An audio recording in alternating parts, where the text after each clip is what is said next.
It seems the country goes on Christmas, all of it. So we kick off our program immediately. We have our facilitator here, who is Wakili Abigail Kaeli. She's going to take us through an overview of the workshop and the objectives, and also give us a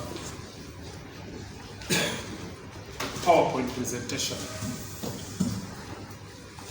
Hii presentation baadaye itatumwa kwa email za kila mtu, will be sent to your emails, so that at least you can be able to refreshen yourself baadaye.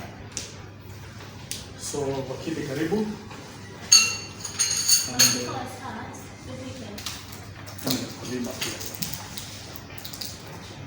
Yale mambo mengine which are my passion tawaambia hapo baadaye. Tunaweza anza na kama unaweza utuambie ukulima upi unaofanya. Karibu. Habari ya asubuhi kila mtu. Good morning all of you. My name is Justus Lapi, and I belong to Kenya's Small Scale Farmers Forum, and I'm a farmer. Mixed farming. Kwa Kiswahili naitwaje kwa Kiswahili? Kwa Kiswahili. Kwa sababu sisi wa Kenya Small Scale Farmers, we are part of a regional network of East, Central and Southern Africa, na headquarters zetu ziko Tanzania, na kule tunaporomosha Kiswahili kweli kweli. Naitwa kilimo mseto. Mixed farming. Wagabi walikuwa nafikiri ni mchanganyiko. Mimi nimeinua. Kilimo mseto, asante sana. All the time tunaenda because we'll get a chance to visit Dar es Salaam. Be prepared for Kiswahili. Mixed farming means straight crops, livestock, and fisheries. Thank you. Marcel, mimi naitwa Sabera Momel. Mimi ni mkulima. Sijui kama umesikia wakati tulikuwa huko tumesunguka, nalima ka quarter acre na nimejenga na niko na ng'ombe, napata chakula hapo ya kuuza. Hiyo quarter acre from me. Taongea sasa. Asante. Good morning. Morning. Habari yenu? My name is Ruth Karambo. I'm a Meru, but ninaishi Nairobi. Mimi ni wa Nairobi County. I'm a young farmer. I'm a young entrepreneur. I do a business. I do farming. I'm in so many industries. I'm preparing to have an export company whereby as KSF will be doing export outside the country, especially the new projects that they have been implemented this year and the ones that will be coming next year. We'll talk more later. Thank you. SAF kwetu ni mahali kunaitwa Mwala. Mwala is a sub-county of Machakos County. Na mimi pia ni mseto mzee. Sawa sawa? Nalima kila kitu hata watu. Sababu niko na watoto na watu. Good morning everyone. My name is Mukhtar Mohammed kutoka Wajir. I'm a pastoralist. Mimi niko na ng'ombe, ngamia na mbuzi. Good. I also have a small scale farm like hali nalima watermelon na tomatoes kitu kama hizo. I also plant grass for my cows. Yes. Lakini ng'ombe yangu imeisha sana kwa sababu ya ukame. Nimepakiwa kidogo. Okay. Good morning everybody. Good morning. I'm Eric Oweti. coming from Migori County. I'm a small scale farmer.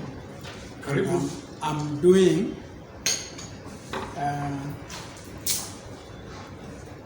kilimo mseto, kama my friend Lavi said. So that is what we are doing there. We are planting avocado, bananas, kuku, and everything. So that fish. So we are doing different kind of things. Welcome.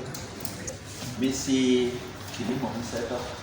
Niko na kuku 10 na naishi town Nairobi.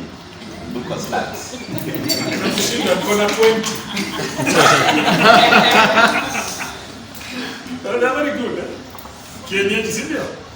Production Hata wewe ni power kienyeji. wewe sasa Kwa mada. mjini.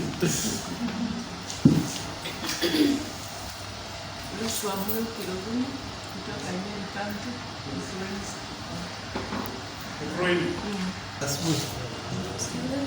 Okay. Kwa majina naitwa Athanas Mlanga. Natoka Taita County. Mimi ni mwana mazingira. Na pia kilimo mseto na ninakitekeleza. Hamjambo members wa KESAP. Mimi naitwa Fitas Jilo. Natoka Tana River County, upande ule wa Coast Province. Mimi ni mkulima, nalima mahindi, niko na miembe na pia niko na kuku na mbuzi. Hiyo ndio ukulima wangu ambao nafanya. Mseto, unajua kule kwetu kusema mseto, kuna ile chakula ya mchele na dengu kichanganywa unasema ni mseto. Asanteni. Majina ni Beni Skimani, nimetoka Makueni County, Taita Sub County. Shambani mwangu utakuta miembe, utakuta mahindi, maharagwe na pia mimi ni mfugaji wa. Hapa zenu. Majina ni Saweli wa Jiro Kamaru kutoka Murang'a. Ndio mimi ni mkulima mdogo wa majani chai. Asante kwa hiyo nafasi. Majina ni Penina nilikopita kutoka Makueni, West East Sub-County. Ni mixed farmer mdogo. Naweza sema ni vitu mingi sana sababu kuna rabbit, isipokuwa nataka kufunza kuwalea vizuri, wanakufa sana. Mpaka mbata, mchanganyiko ng'ombe, mbuzi. Kwa shamba sahi kuna ndengu, mahindi, mbaazi, katika vingine vile kama kunde na vingine vingi. Asante. Kwa majina ni Lemaron Kuyo kutoka Kajiado County, Kajiado Central, pastoralist na fuga mifugo, ng'ombe, kondoo na mbuzi, lakini kiangazi imetuweza sana. Jina ni Sylvester Kimosop kutoka Baringo. Mimi ni mkulima na nimekuja kuwakilisha wakulima wengine. Tunalima mahindi kidogo, mbuzi, tunachunga mbuzi, tunazalisha asali na tunafuga kuku ya kienyeji. Asante. Good morning everyone. Kwa majina ni Rose Kandia, natoka Baringo County. Tunachunga ng'ombe, mbuzi na tunatoa asali. Uge kutoka Zoya. Mimi nalima Kiswahili tunaambiwa tuongee sanifu. Kilimo mseto, lakini mimi ni mwana mazingira sana mazingira, lakini ni kilimo mseto. Asante.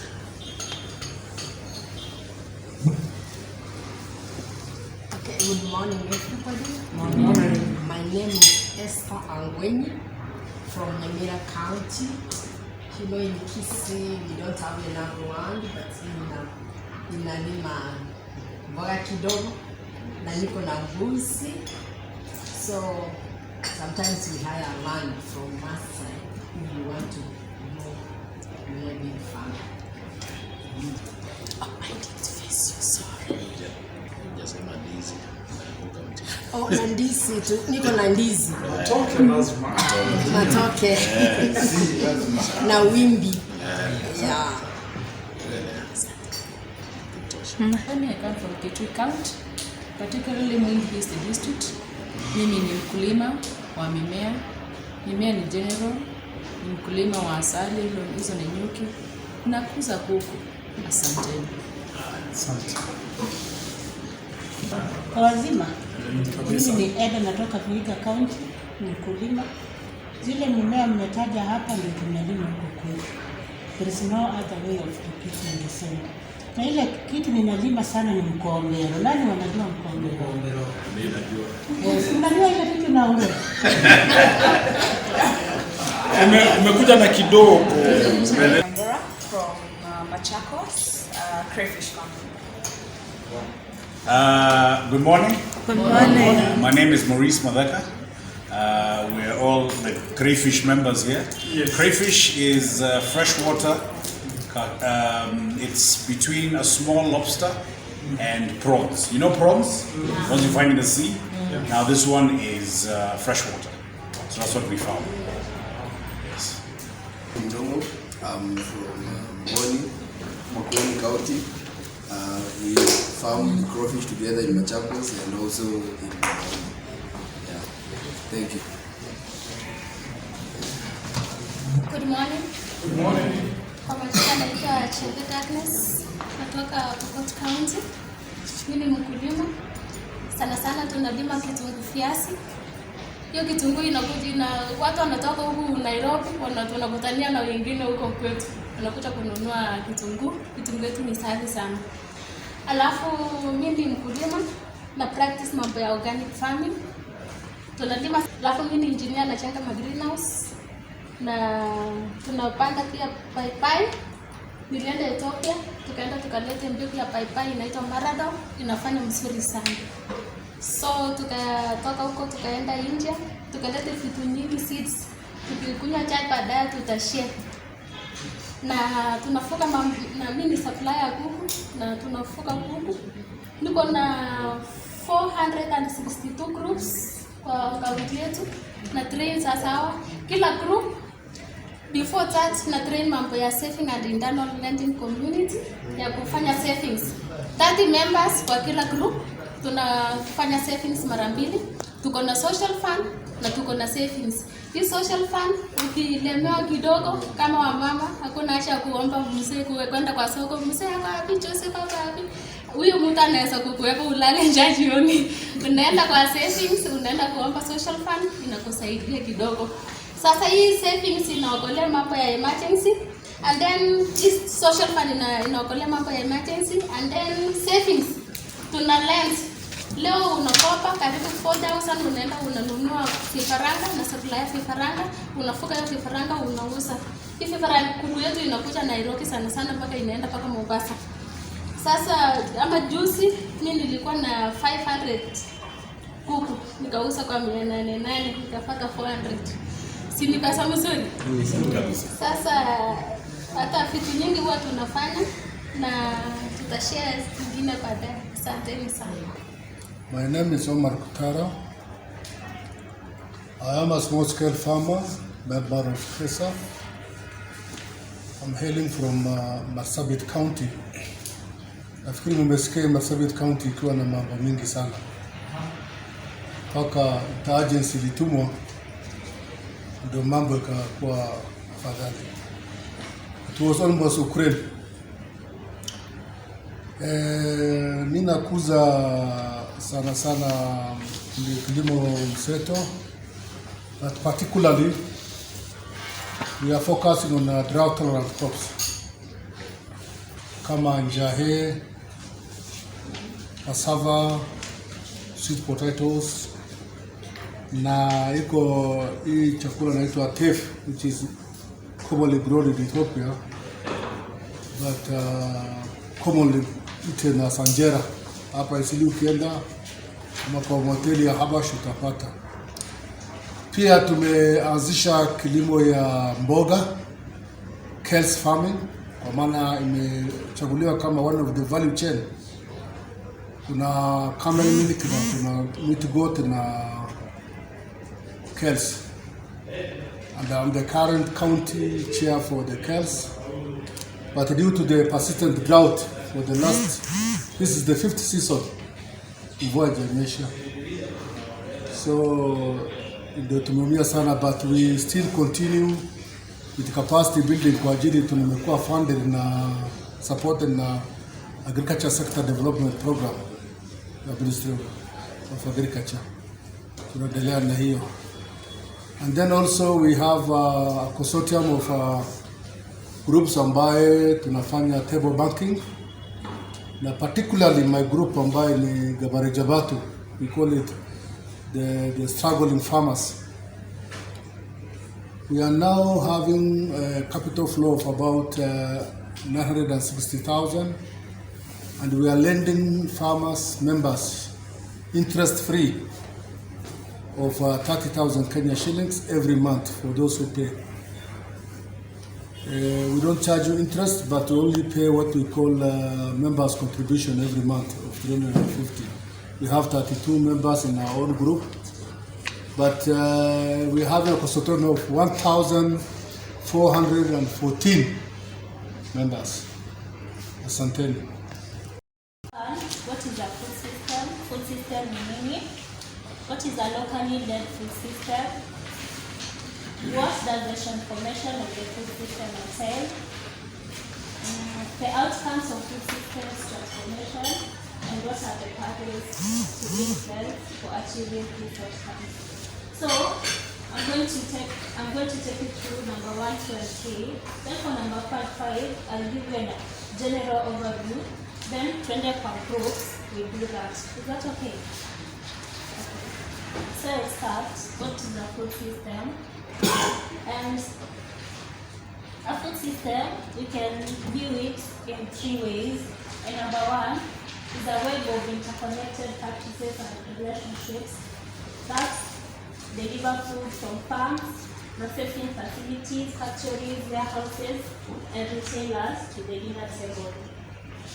Chakula ikipandwa kutoka kwa shamba, iende kwa factory, iprocessiwe, iende kwa warehouse, retailer achukue akuzie. All those things are what we call food systems. And secondly, at smaller scales or more extensive and complex.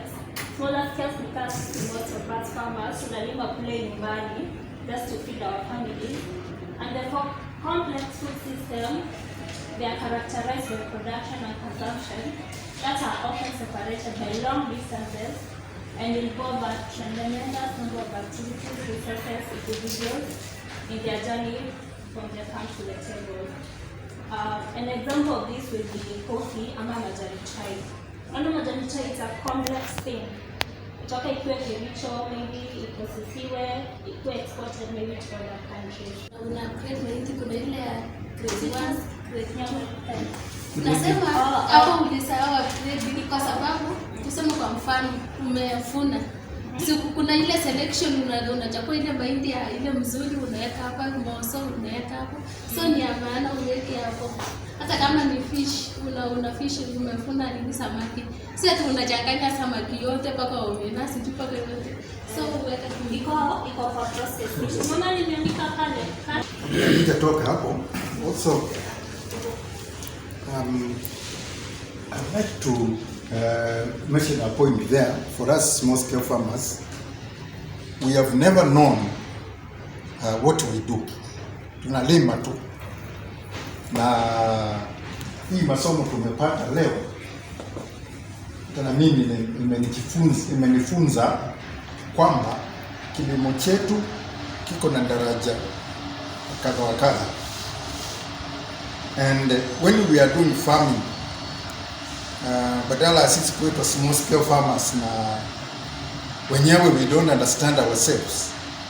Today with this lesson we are able to see what we do and how it affects ourselves and how it affects other people, and how we can use that at different stages to enhance what we are doing. Mimi nimezaliwa kwa family ya farming. Na sometimes I used to look at my father when he's farming. Na I used to kushangaa hii kilimo ya mzee. My grandfather also farmed. Where does it connect with the other? You see? And now, here, with this lesson, you can see where it is connecting. Now, as we go on ahead, because we are changing our farming to kilimo biashara, and that is the emphasis today, and especially for attraction of the youth. People are today targeting on farming so that it can bring incomes. There was a system that we used to have that brought us income. They disappears like the cooperatives. Kumbuka wetu tulikuwa tunalima kahawa, tulikuwa tunalima pamba, tulikuwa tunapeleka cooperative na tunaletewe pesa. My mother alikuwa famous kwa kulima ng'ombe. Tulikuwa tunaleta ng'ombe KMC, tunawacha pale, tunaenda nakuta pesa kwa banki. Kahawa the same thing. So today things have changed. But then with this sort of identification, it will help us. So when I'm farming, I'm not just farming kienyeji hivyo. I'm farming with a target. Kama rafiki yangu pale wa Marsabit, those some very specialized crops ziko huko, sisi hatujui. Unajua Kenya, saa zingine Kenya tunajua kidogo sana. Wakati zinafika huko kwetu, this area, zikifika Nairobi, then we can look at them differently. So I think this identification of food systems is very important, and this lesson is coming from UN, so that small-scale farmers, we are elevated to global level, and we can act at that UN level where everybody is. Asante. This is quite key and important, and the most important thing about this is one is to extend the shelf life of food from the primary, secondary. You extend the shelf life so that it reaches the customer. Number two is employment creation. I think that's very key, the two facts that these processes are showing us. Thank you. Just want to add that. Any other thing? So continue to the elements of this food system. So this local food system, there is a direct marketing. Ukilima, when you produce chakula kwa shamba, kupata consumer mwenye unamuzia na direct. There are no other agents hapo katikati. Naelewa. There is direct marketing. Local food sales are most often conducted directly between the producer and the consumer. And also the other thing, they expand the economic interactions between food producers and food consumers to include social relationship, environmental management centered on a particular place. So there are economic interaction, there are social relationship, there are environment management centered in that particular place. And remember we said it can be a region, metropolitan area, or even a community. What are the benefits of this local food system? Now, ametuambia some of them, like employment creation, and also building resilient communities. Opportunity for communities to be better prepared to withstand future challenges that affect food supply. Unapata case of anything kama COVID ama famine in your community, you are good to go. They keep money circulating within the local economies, which is beneficial for the local communities. So money is circulating within that local economy. Job creation, as I said, and also increased demand for job creation. And food produced locally is often fresher, which can result in higher nutritional value. And in the event of a foodborne illness outbreak, contaminated food is easier to trace and contain when the food is sourced locally. See, these ones are clear. I want to add something. In the point of the local food system circulating within the local area, there is a place in Laikipia, sorry, called Roroti. It's a small town in province Nairobi. So, like right now, it's about 1.5 years ago. They have a market day, but these days they have increased it to 2 days. That one market day, they sell animals in the morning. They go there by 4, by 11 they're done. Then the women from Gomit, Pokot, Maragoi come, sell their, now they buy food as they go home. So like now the county government, they were saying that there is like 10 million circulation within that day. So the point of the money circulating within the local area is practical. Now it needs to be implemented like in Marsabit and Wajir in these other counties, and then that money it is put in a place that there is an institution that check over it so that it can reach the farmers and help them. So that we don't forget at the particular space.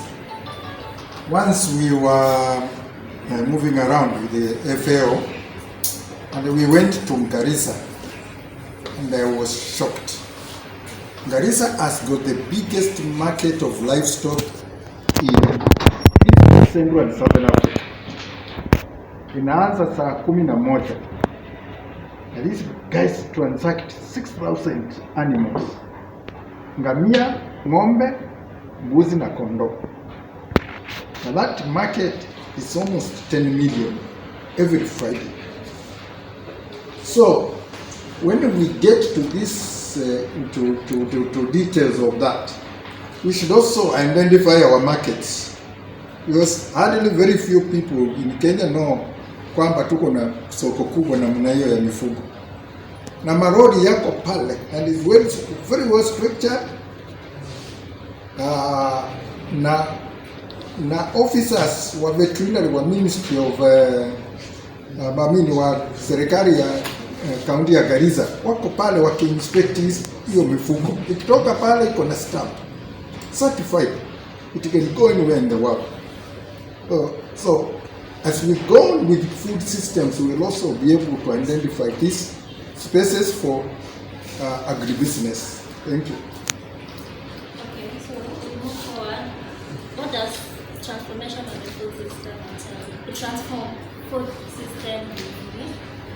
As we said, when we were starting, we said the main aim of this grant, or what that organization in Ethiopia grant wants to do, is to transform food systems, the local food systems in Kenya and Ethiopia. So what does this transformation entail? So it's a change of what? The institution, change of institutions, infrastructure, regulation, and shape them. See, you have understood what a food system is. So they want to transform the institutions, the infrastructure, regulations, market, that shape all of this process to make them more equitable and sustainable. So,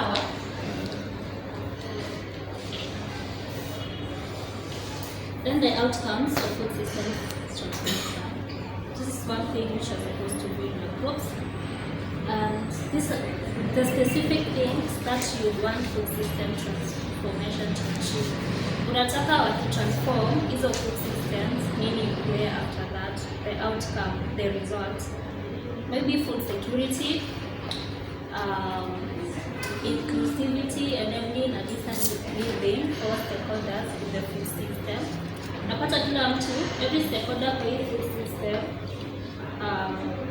is living decently. Environmental sustainability, or ensuring that people can access food and protect their livelihood when food systems are hit by extreme events or market shocks and political instability or conflict. But in case of anything, because we have food, we have enough food. So these are examples of outcomes of food system transformation. And the pathways to influence achieving these outcomes. What can be done? No, if the outcomes required. This includes who needs to be influenced at the national level. Maybe necessary changes in policies or the implementation that would lead to better outcomes, or right model of influencing at different levels. For example, participatory processes and multi-stakeholder platform. Unapata kuna enough participation, and also building on previous experiences. Tumeelewa outcomes and pathways. So outcomes is what you want the food transformation to achieve, and the pathways are what is supposed to be done for those outcomes to happen. This one good.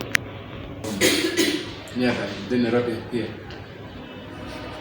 When you buy that goat, there are those who are ready to slaughter and remove the skin, and you'll get that meat ready and transport to your house immediately. Yeah, that's a locally good system. Yes, talking about inclusivity. The aspect of accessibility, affordability, availability, and then in the situation where now the drought is very extreme, the farmers may be not able to get food from their farm for a period of maybe 3 years. What will be the implication of inclusivity? Yeah, inclusivity. Yes. So in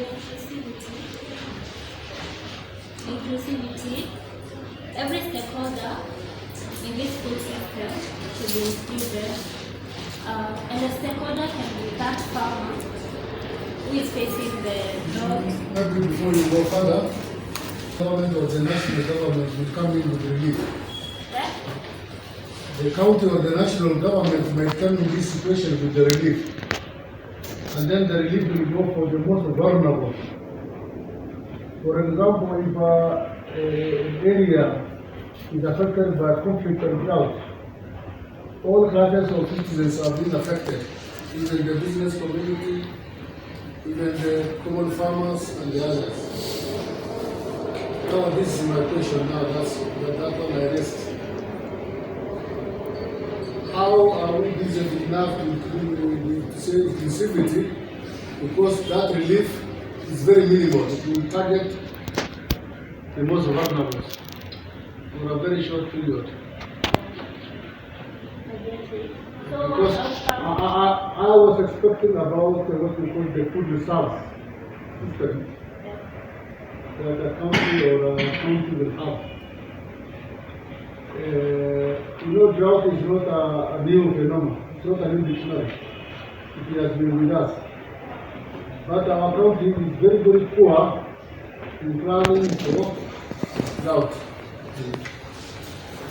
We are very poor because we only shout about drought when it emerges, but we don't plan for it. Yet, a country like Israel or Brazil, which receive maybe rain after 2 years, they don't cry of what we call drought, because they have a very good model of combating the drought. So in this situation, in the food system especially, when we localize it, what will be our survival situation or position or strength when there's no that appropriate planning in approaching the challenge? I get your question. So that's the outcome you'd like the food transformation to achieve, right? Right? I'm not getting you, madam. Yeah, that's what he needs. That's what you Well, need. he That's desires. Yeah, he desires. that outcome. Yeah. That the food transformation to achieve that outcome, right? Yeah. That's true. So, let me add something. What I'm trying to get from him, whatever we are learning is it can grow a population, but in the situation we have in the country right now, the cost is unsustainable. So I think during the session you can see where we come a point how we will have an environment or whatever we put in to sustain the drought mitigation we have in the country right now. Because it's trying to see we have all these, we are planting, we are doing, but now what about the places affected with climate change? There is no water. That we expect the government and the NGOs and what do like desalination of water, like and so many things, but they're not doing it. So how are we going to create impact and help the system of the transformation of food to be accelerated like in such country? Let me answer you. This No, I'm trying to add that. Let me just add on you. This list it's not everything, it's just a color. You're supposed to come up with those outcomes and the pathways of achieving those outcomes. I was trying to do that. You are both right. Actually, you are thinking ahead of where we are. We will reach there.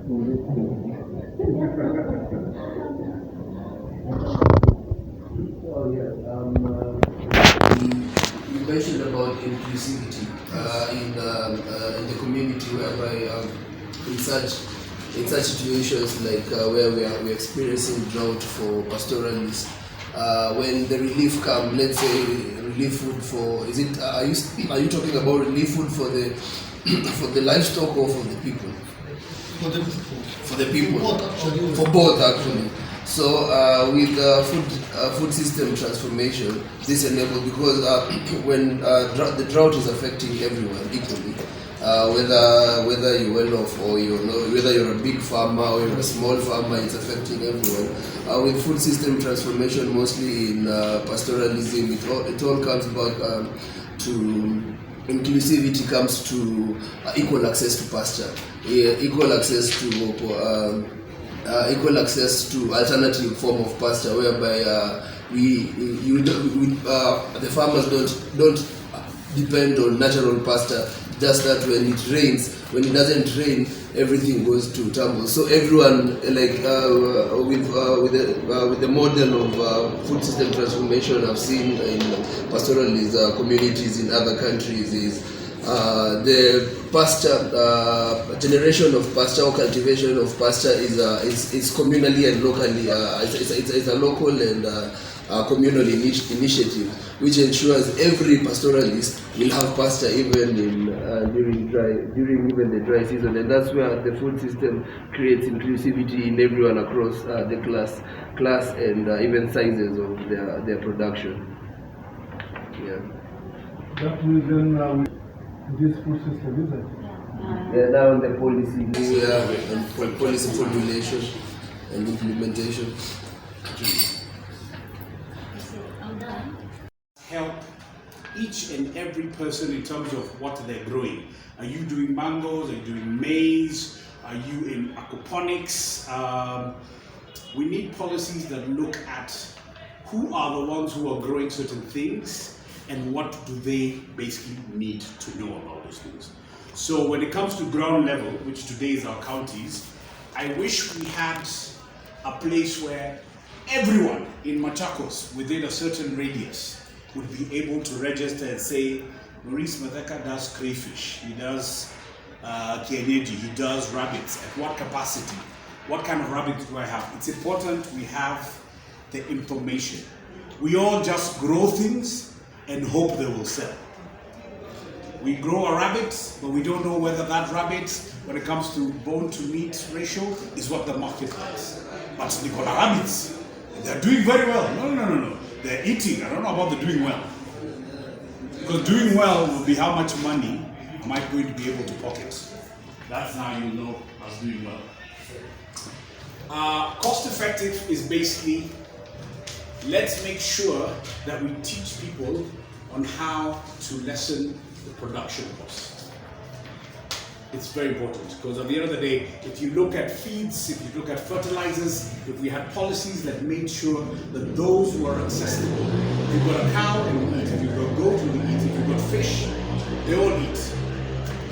Accessibility to, nowadays we're talking about things like going green. So, for example, how many people know that you can use, if you've got the quantities, you can use rabbit manure, you can use rabbit urine as a pesticide.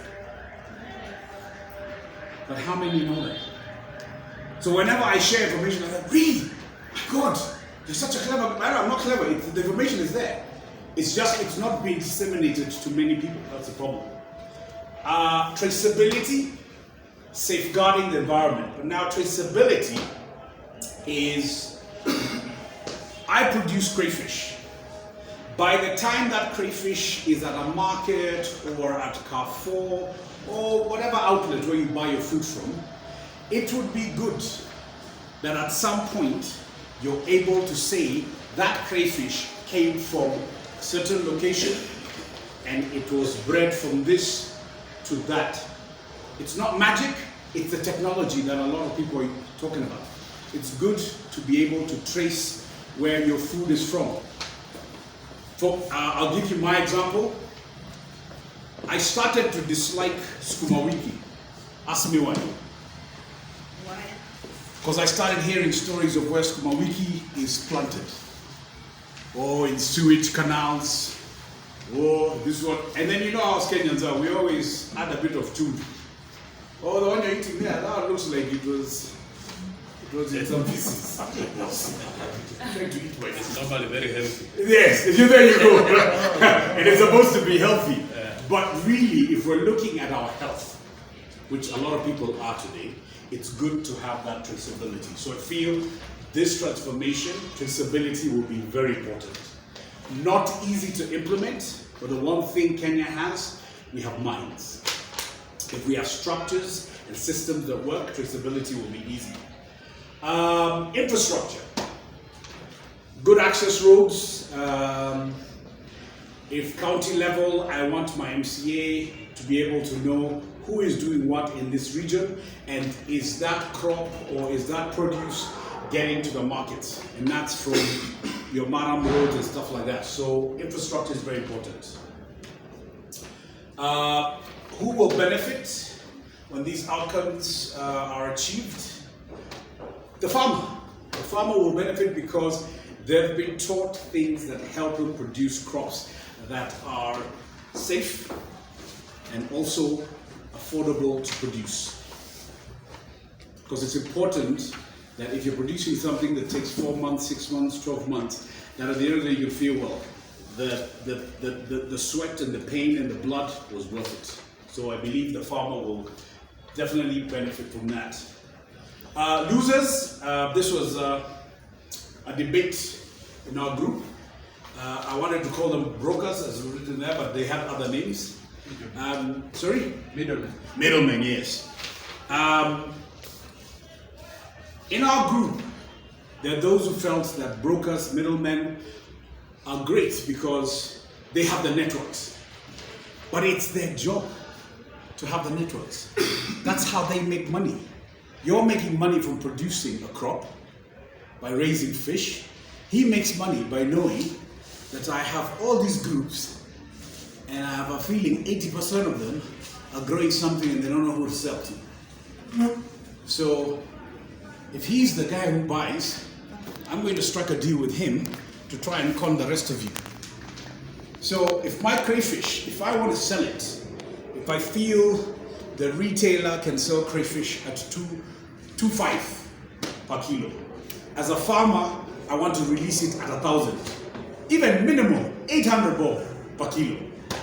But the broker will come and tell me, I have a big market and I'm taking all this. Can you give me at 500? Who is losing? So what's the point of the broker? Why don't we have a system like, what's his name? Jack Ma. You know what Jack Ma did in China? Jack Ma saw no one's communicating to one another in China, so I'm going to create something where they can communicate. So what did he do? He created technology. He came up with a website where if you were the potato guy, you go there and say, this is my farm, you enter all the potatoes, your production per month, per week, whatever, and it was free. So what happened? Imagine all Kenyan farmers, from your small guy to your big guy, all being in one platform where we can all access one another. What's the point of the middleman? All we're doing right now is we're going to employ somebody who's going to be in the system, who is certified by the system, to just disperse my produce. So I'm in Machakos, there's the guy in Eldoret who wants crayfish. Brilliant, it's varied there. Instead of it being varied by a middleman, where it has to enter 3-4 trucks by the time he gets there. And maybe they ate a few crayfish by the time we got there. So that's a system that I feel would work better. So the farmer will gain, and the broker will basically not gain at all. Workforce. I know mango farms that are quite big in Kibwezi, and women are the ones used when it comes to harvest. They're the ones used to basically maintain the trees. Even though they have an irrigation system, they're also used to make sure that irrigation system is working. I've seen them being used in fish farms. There's a friend of mine who does French beans, so collectively you find that he's got about 300-400 women who at least every month are being employed to do one thing or another, because he's harvesting every single week.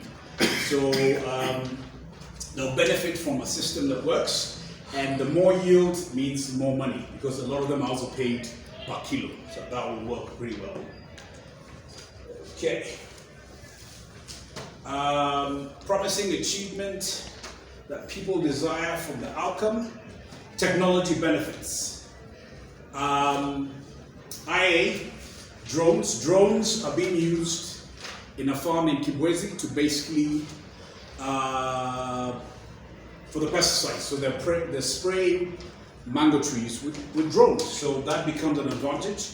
And using the same drone, you're able to see if there's any activity and how some of the trees are doing, because it's quite a big plot of land. You're looking at, the last time was like 200 acres.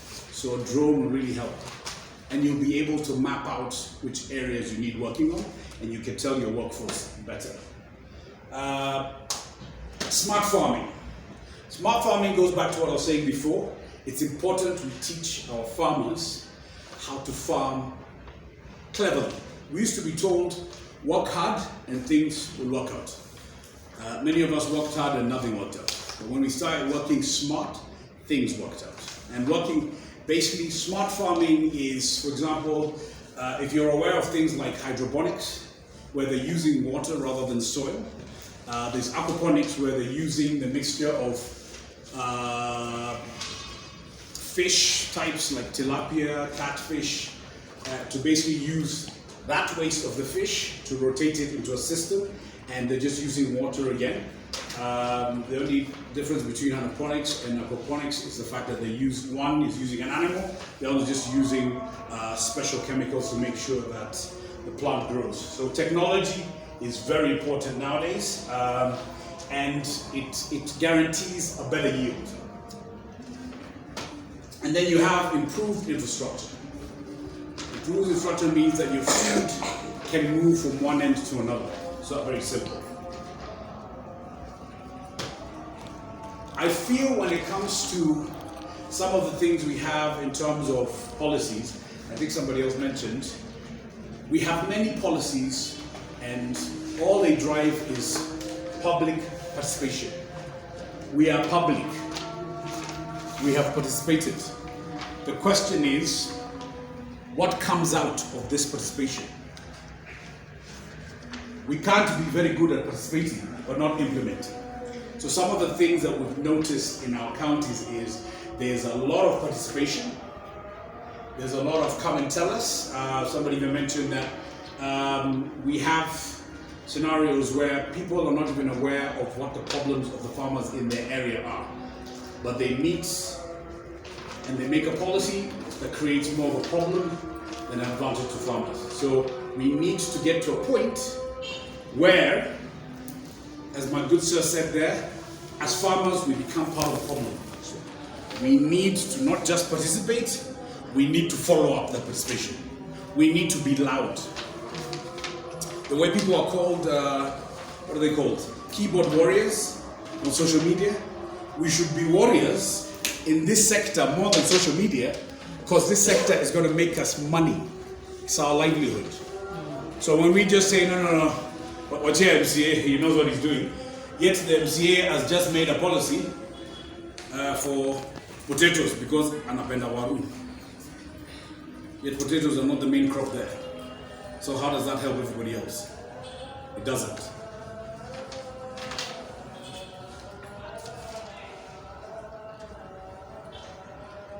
Why the achievements will be promising? Well, knowledge. Knowledge is very important. Once you have the knowledge, then that knowledge will allow you to ask the questions that will better your business. And business is always evolving. That's the one thing. Farming is always evolving. I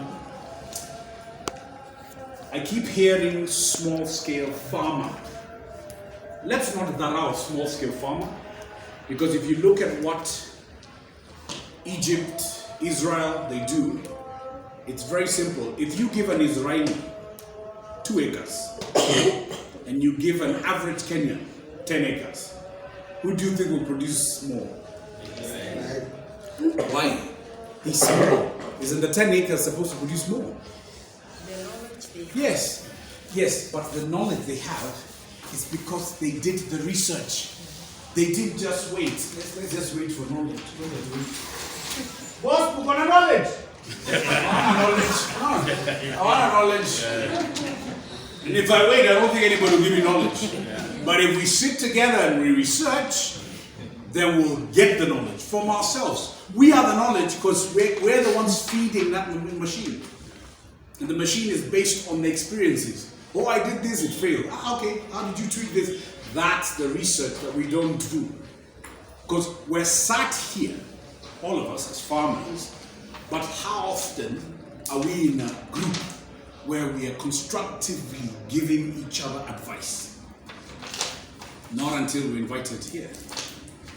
I've heard people doing so many other things, but we should be in forums where I can say, to create it. They've been the ones saying, you know what, let's do this and see what works out in a month or 6 months. And there's a margin for error.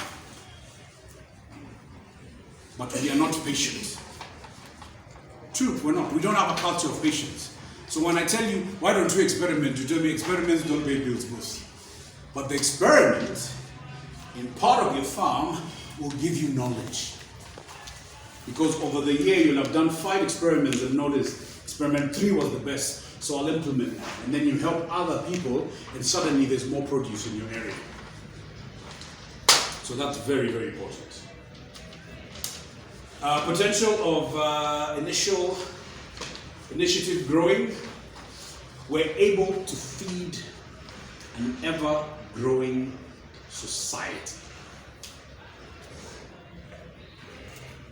by giving them this. The potential is in the fact that if we improve our systems, then we can actually feed our people and feed them with food that is traceable.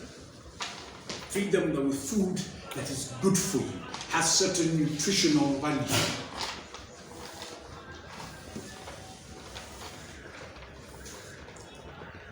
Because today what happens is you don't really know where your food comes from. You go to Mama Mboga, you get whatever you need from her. But if somebody asked you, can you trace where that spinach you just bought came from?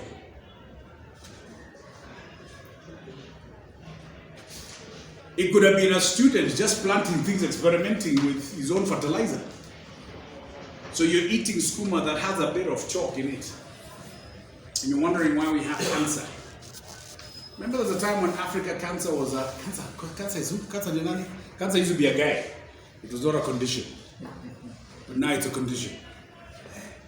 Why? Because we're not tracing where our food's coming from. It's important to have these systems. We can't be individualistic where there's my farm, there's my produce, I sell, I don't care where it goes, I've pocketed my money to the next cycle. We can't survive. We need to be more competitive so that we can also export our produce. It's funny, but once upon a time, most countries that we import things from, we used to export to them. We used to export to Australia, didn't we? Maize. Kenya exported maize to Australia. Wow. Kenya exported meat. Yes. And that's it. What happened to those systems? Why can't we revive them? Considering we have far more knowledge today than back then. But there are things that, there are systems in place, there was integrity, graft was not as much as today. Those are the things that we need to look at. And I don't want to put a downer to the potential of our counties and stuff, but the MCAs that we keep mentioning, some of them have an education level of a peanut, and you expect that guy to formulate policies that help you. I'm sorry, but all of us here should demand that certain people in our counties need a certain qualification. I need a scientist who understands soil, who understands fish, so I can listen to them. I don't want to listen to an MCA who was puffing more bangi before he was an MCA, and I'm trying to ask him about crayfish. How do you think that conversation will go? How do you think the policies will go? Waste of breath. Yes. Why aren't we discussing these things? These are the real things. I've been sat there and I'm hearing a lot of good things, exciting. You know, it's like eating a cake and never eating it again. So instead of eating the cake and never eating again, let's eat the cake and make sure we spread that ingredient so that more people can eat that cake. And the more people eat that cake, the more people will start to have some of these sustainable things working for them. Does that make sense? Yes. So as a family of farmers, you have 11 positions. You have a chair, you have a vice chair,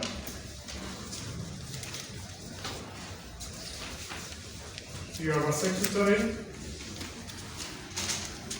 and you have a vice secretary. You have an organizing secretary.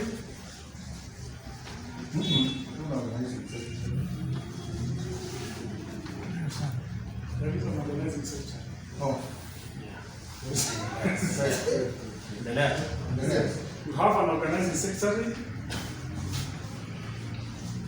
You have a treasurer. And you notice that organizing secretary and treasurer hakuna deputy. Okay? Yes. That is as per your constitution. And then you have 5 members.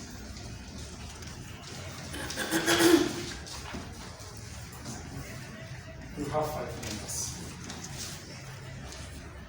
Now, there is another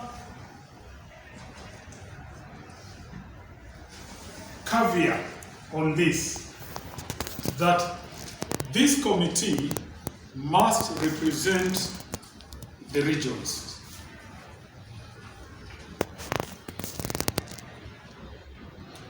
In the last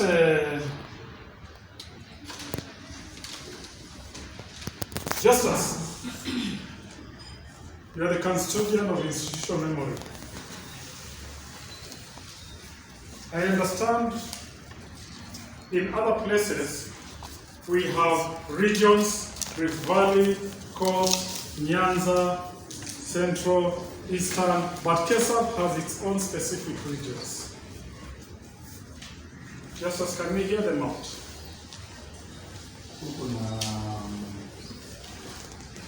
Northeastern,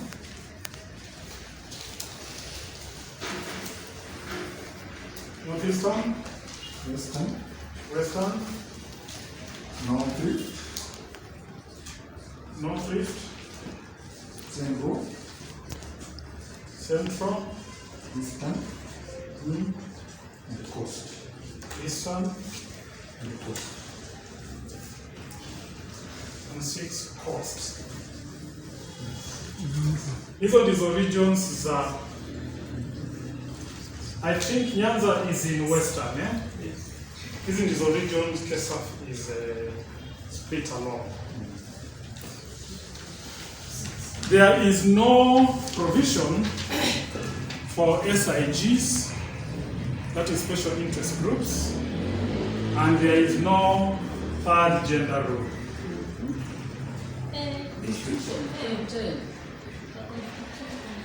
I'm talking about the constitution of KESAP. However, wakili amesema kitu. These are important components of our governance. Whether they are written or not, they are in our national DNA. Since Constitution 2010. So it is important we have youth, we have farmers, we have my brother here, ambao tunashirikiana mashamba ya Makueni. So this is my take. We already have officials who are present in this room within these particular positions. However, if these officials want to retain wherever they are, they will say that I would like to be elected for that particular position. If they wish to move to another position, they will state. True. Right? Yeah. So let us go to Vice Chair. Guyo. Haya, nispelio hiyo jina Guyo. K-U-Y-O. K-U-Y-O. Yeah, Kuyo. Region? Kuyo? That is Rift Valley or Eastern? Rift Valley. Rift Valley. No, Rift Valley iko na region yake. hiyo ni region ya Rift Valley. Yes. Isabella. Isabella. Ngera. Isabella. Ngera. Ngera, eh? Which region? Central. All right. Alafu iko Jilo. Vice Chair, tuko bado kwa Vice Chair. Jilo.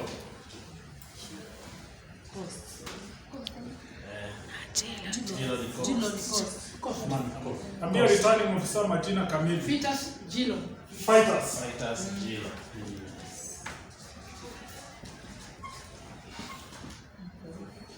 Fighters, Jilo. Region cost, eh? Yes. Right. Vice Chair. Mimi, hii hakuna kuitana, iko na shida. Sasa tunaenda kwa organizing secretary. Yes? Mukhtar.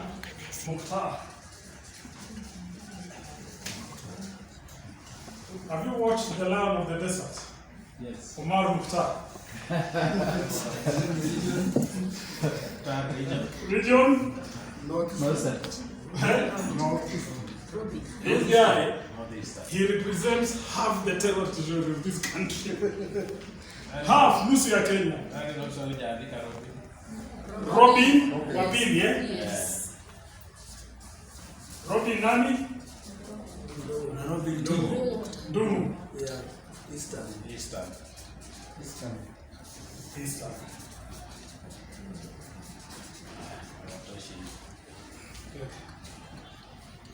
Right. Members, let us go through 1 position, 2 positions. Chairman, Secretary, Vice Chair, Organizing Secretary. Na pia Secretary tumeweka shamaliza. Members, tunahitaji members 5. 5 members. Excuse me. Yes, sir. You had mentioned the members, you do it after the nini, so that you eliminate the people who are right. Now, let us agree kitu moja. Endapo umesimama kwa hivi viti, hizi za juu, hautasimama kwa uchaguzi wa members. Tumekubaliana hivyo? Yes. What do you mean? Hauwezi kuwa umesimama governor, alafu ukasimama MCA at the same time. This is one election.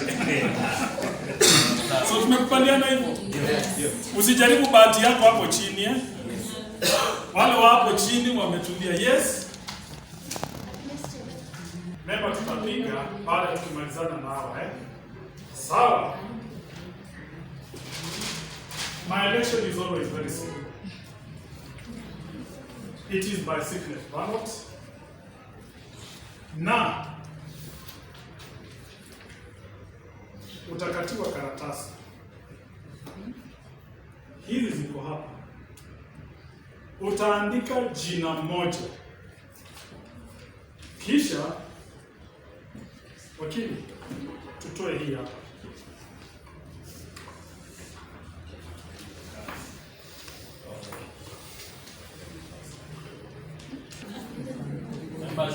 Simameni wale mnasimama. Yes sir.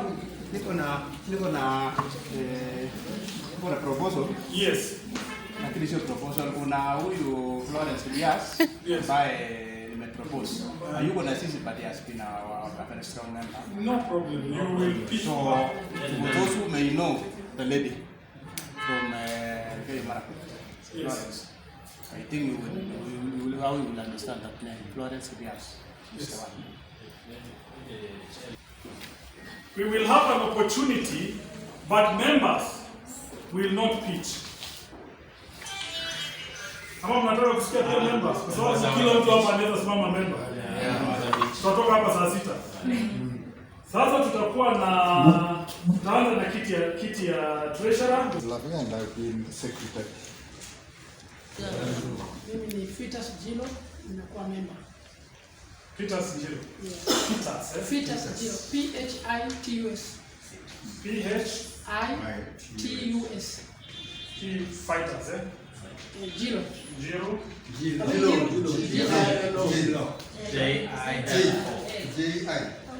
Jilo, Yeah. Oh, like Double L.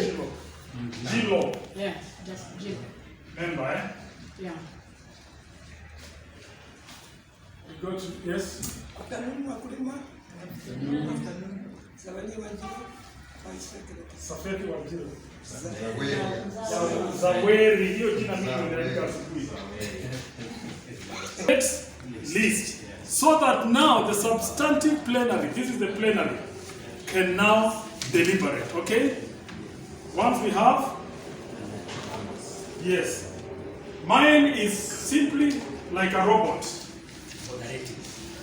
All right. Head up.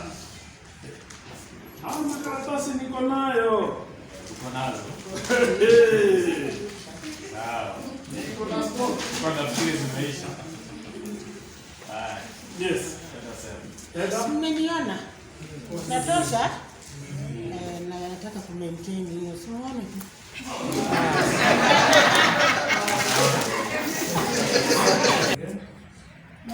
Full names again. E-double-D-L.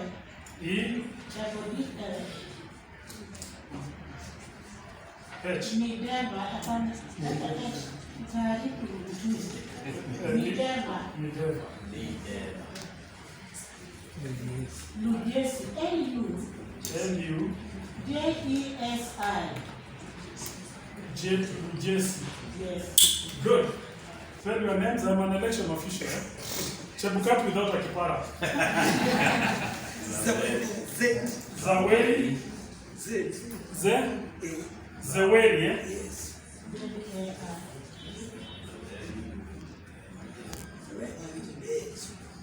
Zaweria. Ah? Zaweria. Yes, Zaweria. Wewe aliniambia kuna homa. Angela. Wajiro. Which other official is here?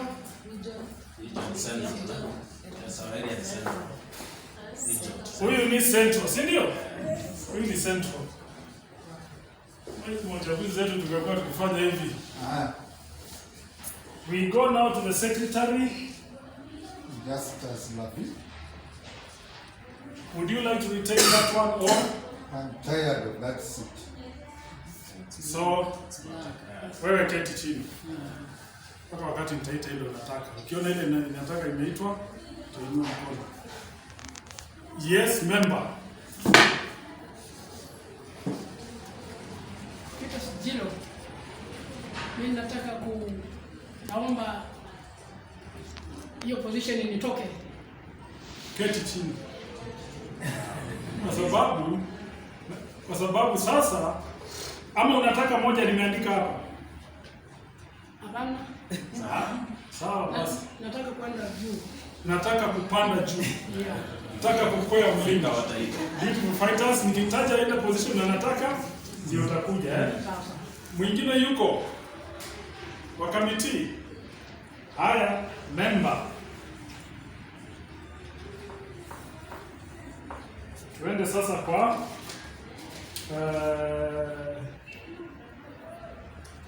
treasurer.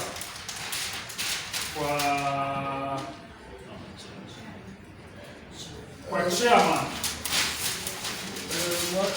Returning officer. Yes. I pray that you seek our views a little bit because. Yes, please.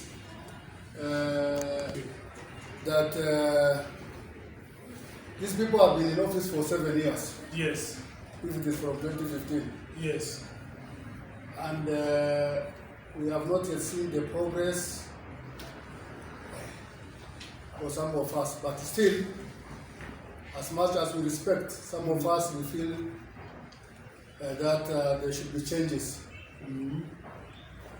If we could be allowed, because these members, they have also shown some interest. Exactly. As members we also have interest in terms of representation. Yes. If we could be allowed to debate this for at least 5 or 10 minutes, and then we give our views. This is my opinion, members. I stand to be corrected.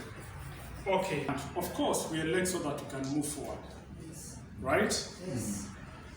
He has also asked for an opportunity to debate amongst yourself. Maybe you talk about amongst yourself and decide, maybe even to canvass, all right?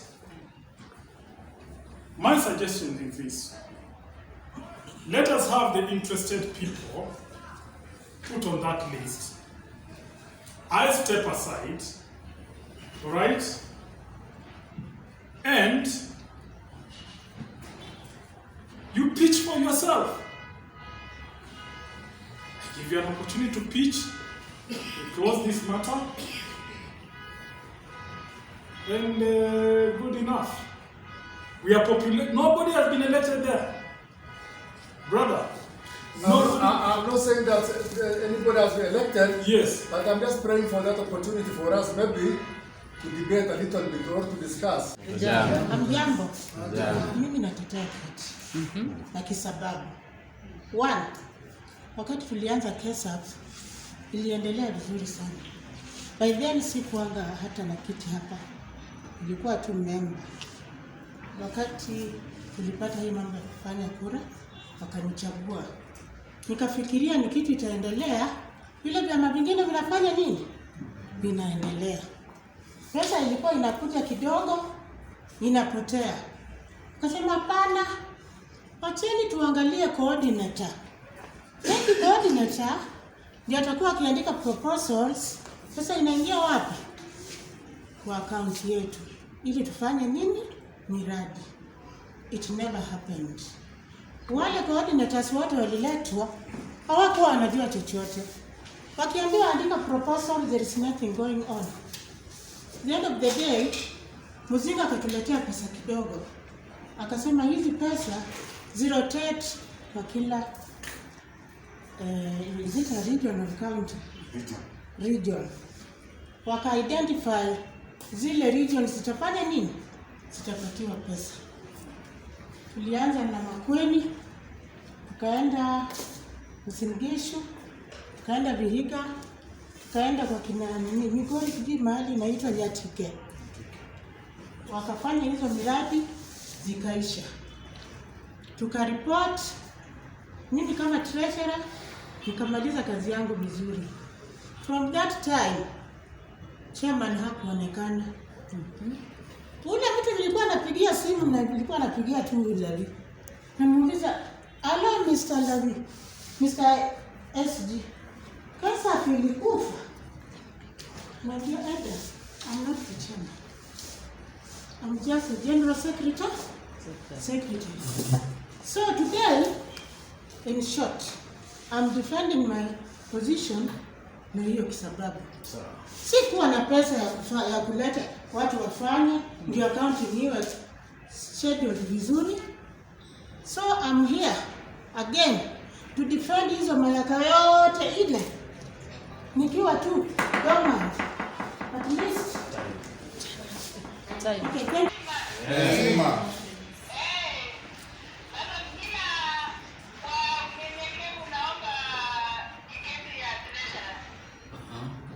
Yes.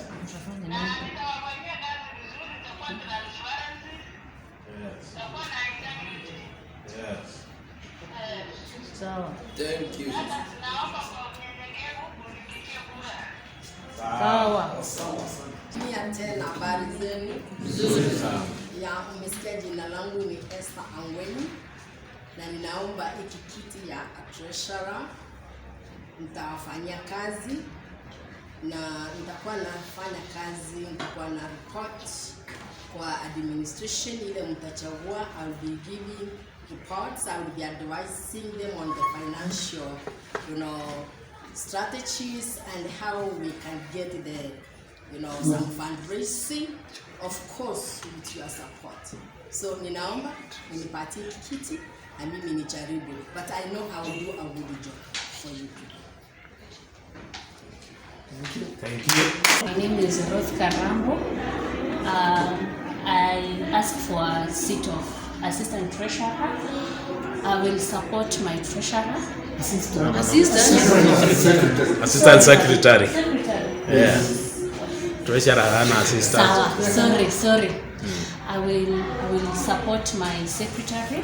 I will ensure that the responsibilities in the offices, including insurance policies, ensuring the tax, ensuring the bank accounts, everything is reconciled. If there is anything to do with the bank, I was planning we can do it like it doesn't take delay. Everything is put in details in technology, IT, which we will embrace WhatsApp, our emails.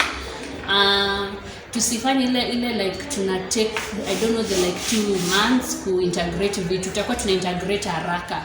So I will bring the power of IT, everything itakuwa inapatikana haraka. And I will keep the records when we have meeting, nothing will miss. Thank you. I've been proposed to be the vice chair of this organization.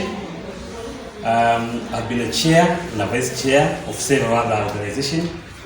To name one, Kenya Red Cross. I've been the chairman of Kenya Red Cross, Kajiado County.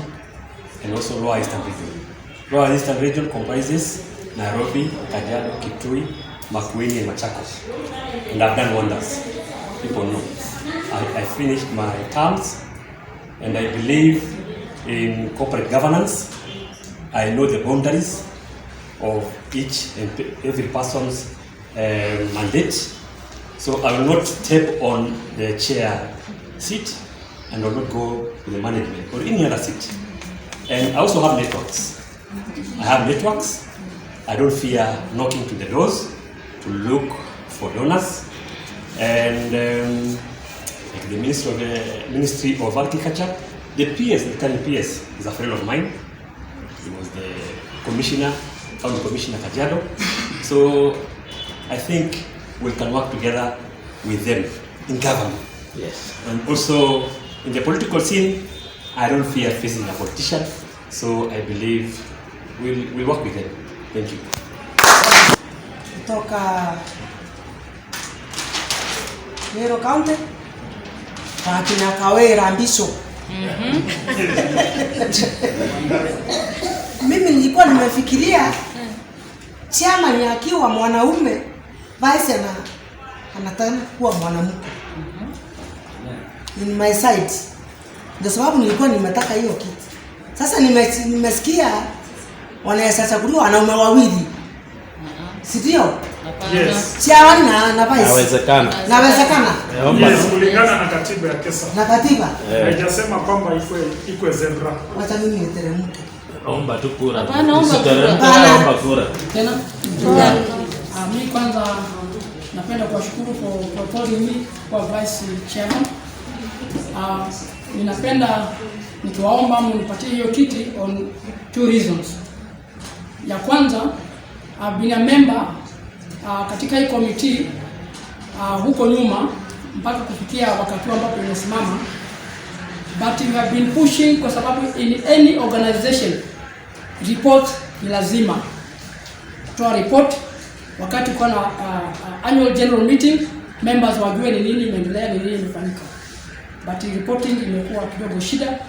We have been pushing for that. So nikikuwa vice chair kusaidiana na chair and the other members, we will make sure kuanzia Januari tutakuwa tunafanya reports kwa members. That is 1.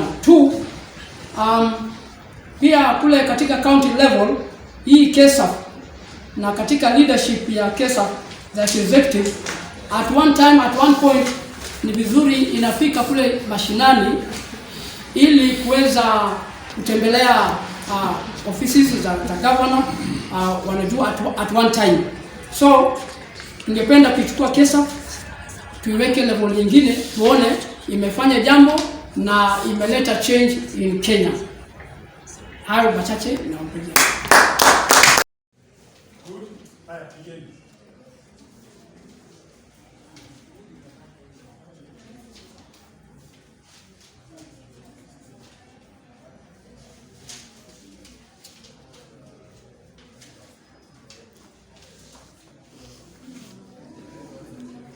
Ballot tatu. Piga. Yes. Amemaliza voting. Amemaliza voting ilikuja. Nionyeshe ballot tatu. Ukipiga unarudi na keti chini.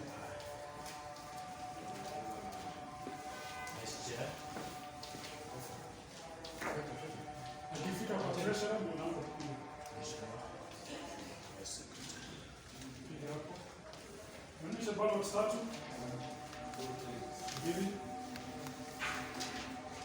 Umeenda wapi? Bado hujavote. I vote. Oh. Vote. Kunja. Piga.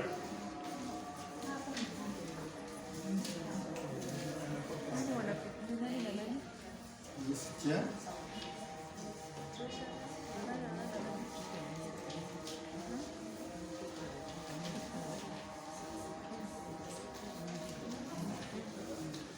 Onyesha kura zake. Sawa.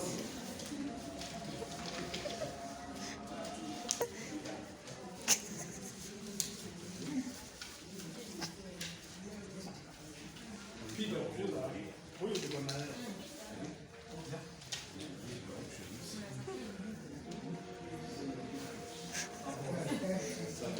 You are free, hakuna haraka. Kama unasikia ukiandika vizuri, utarudi. Bora ukifika hapo unapiga kura tatu. Kiwa sinasikia vote, you can't come back. You can't go back there. Ukishaangusha moja, maliza game yako. Apeane zote. Wale wamechanganya nitawapatia dawa yenu saa hii. Hatuna siku. Nitawaonyesha kitu inaitwa spray ballot. Spray ballot imepatikana. Zipo tunazialign tu.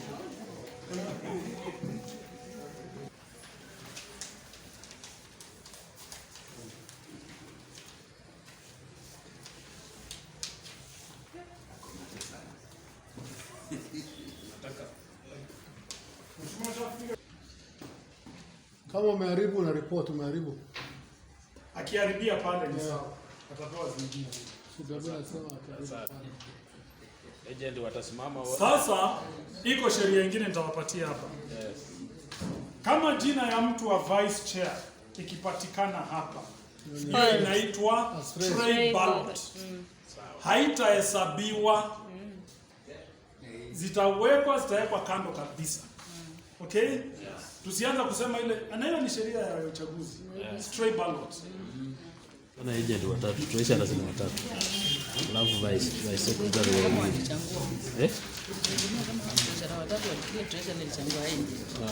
Mwenye alichagua, kila mtu anachagua agent wake. Dilo, Kuyo, Fighters, Lemaron, Esther Angweni. Siliwaambia story, yes? Karani, wakili, spoiled vote, Hii ni stray ballot. Lemaron, Kuyo,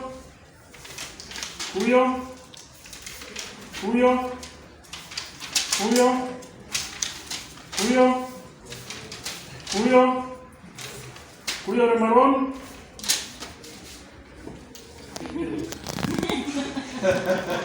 Ingine spoil.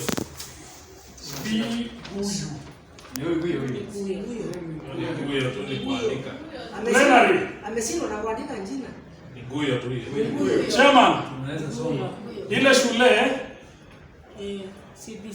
CBC. Plenary mnakubali hili Guyo? You know the plenary is supreme, eh? What you decide here? Jilo, Kuyo. Tutaanza kuhesabu kura sasa. Si wewe unahesabu. Chebukati ndio anahesabu. We start with Kuyo. 1, 2, 3, 4, 5, 6, 7, 8, 9, 10, 11, 12, 13, 14, 15, 16, 17. Letter zako. 17 votes recorded. Founder? Yes. Kakando kidogo.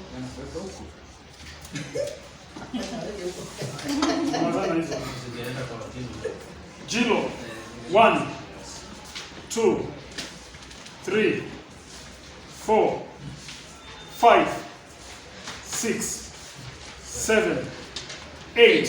8 votes, Jilo. And 1 stray ballot, eh? Those stray ballots, these are tutarudia tena. Peleka huko. Yeah, it's true, it's total 26. Total is 26. Hizo. Ruth.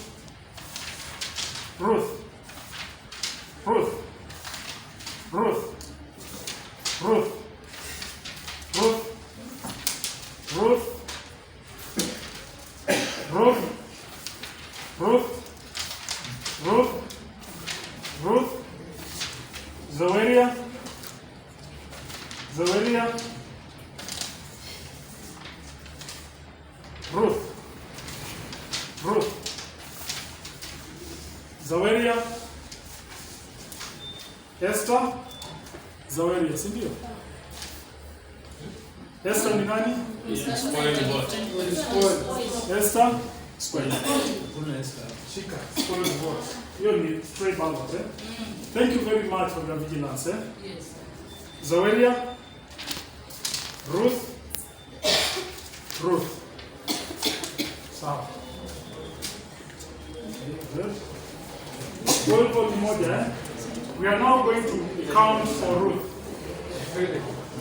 1, 2, 3, 4, 5, 6, 7, 8, 9, 10, 11, 12, 13, 14, 15, 16, 17, 18, 19, 20, 21. Ruth 21. We are going to fight for Zaweria. 1, 2, 3, 4. One spoiled. Edda. Edda. Esther Angweni. Esther. Esther. Esther.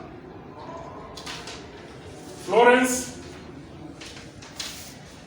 Esther. Esther.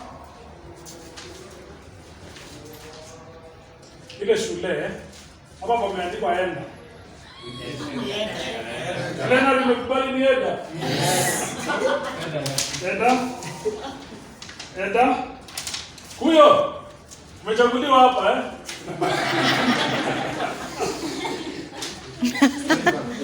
Esther? Mideva? Esther? Eda? Florence? Eda? Esther? Eda? Eda? Eda? Esther? Ruth?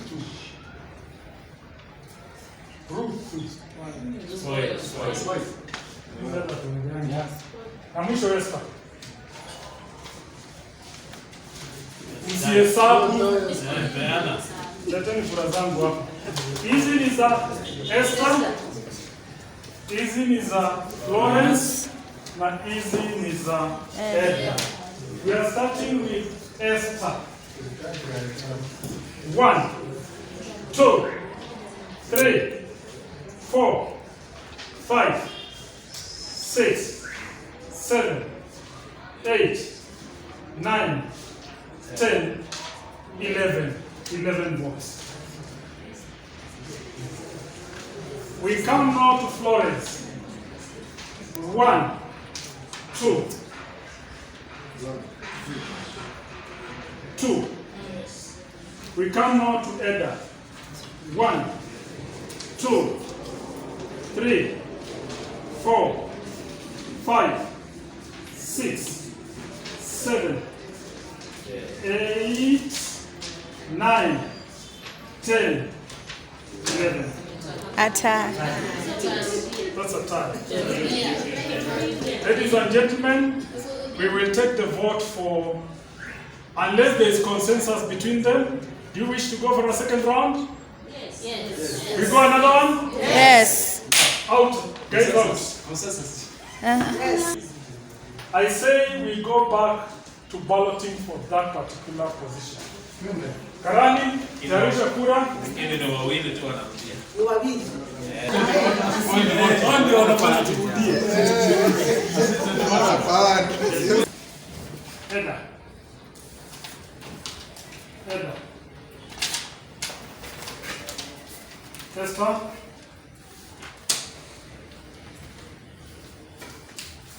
Eda.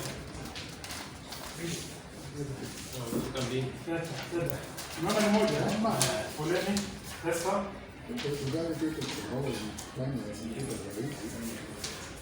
Esther. Esther. Esther.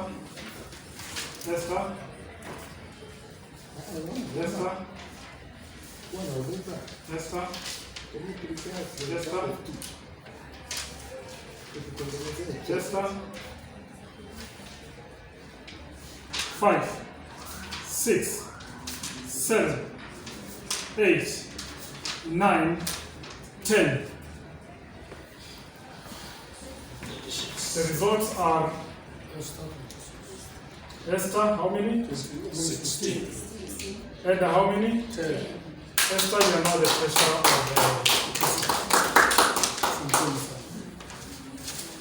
Thank you very much. Here. Eastern. And is a male. Sindio? Yes. A third gender rule. Number 2, vice chair. Toka wapi? Rift Valley. Rift Valley. And is a what? Yeah. Number 3, secretary. Secretary ni nani? Western. Bernard. Western. And he's from where? Western. Western. And is a man. Unaona vile umejichukulia. Number 4. Eh? Vice secretary. Vice secretary.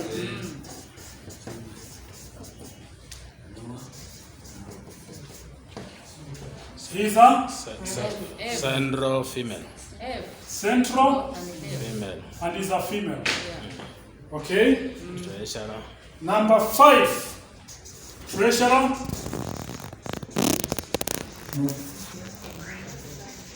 Is a who? Unahama-hama? No, I'm from Western. Yeye ndio anajua anatoka wapi.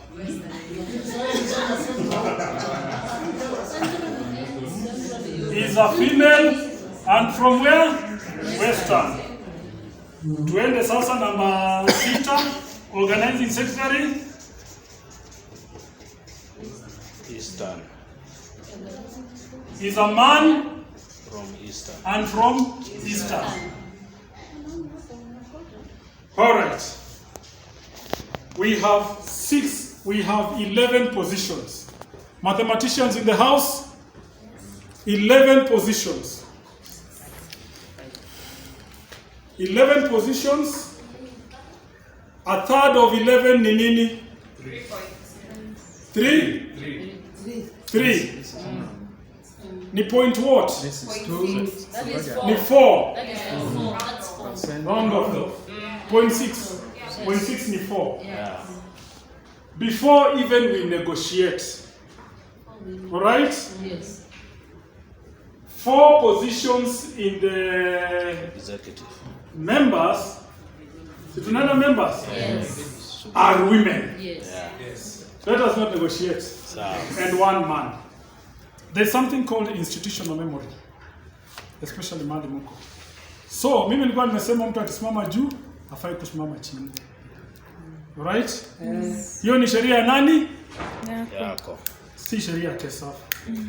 So if you ratify that law, still it will work.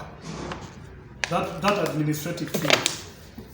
If you feel that it might disadvantage some people, you are free to resume. And there is no harm if all the 5 are women. Mwanaume gani anakataa? We have 2 members from those 2 regions. Mukhtar is one. Then you get one from Coast. Coast? Coast nani? Coast? Taita Mano. Tukiwa watatu tutapiga kura. Kuna Taita na Jilo wanaweza kuelewa. Lakini Jilo si amesema. Taita. Tungemaliza tu haraka. Mukhtar. Lista ndio tumemaliza. Mukhtar. Andika yeye pia tumemaliza. Members. Yes.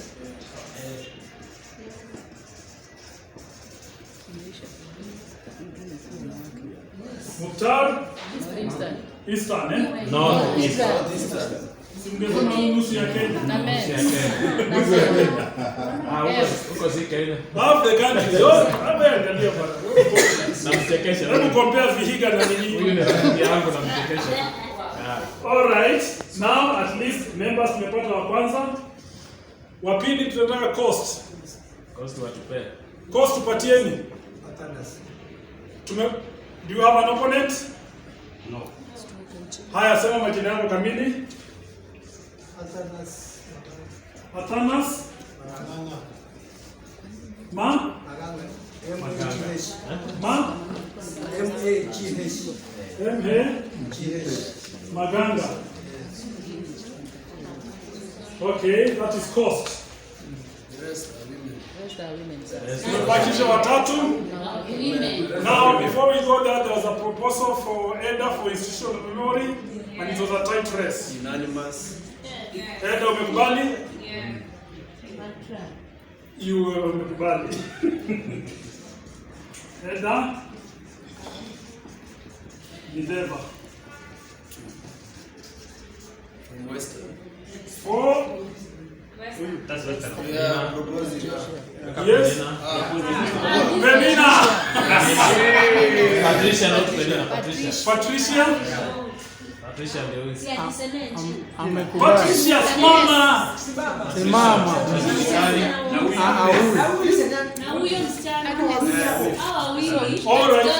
Tutawakonzida tu wacha tumesema Patricia amesimama alafu na Benina. Sawa.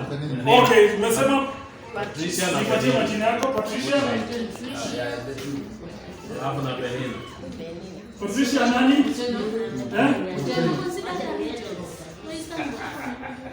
From where? This one? Hiyo position ilikuwa umesikia? Benina? Ruth wamege yes ma? Let us hear Zere.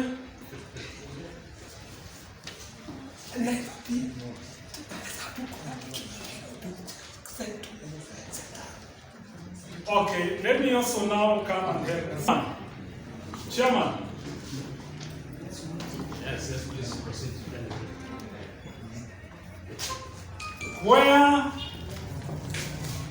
Where now uchaguzi imeisha na hawa ni official najibu Zaweri The National Committee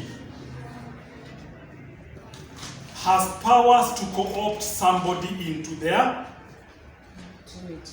the committee. So yeah.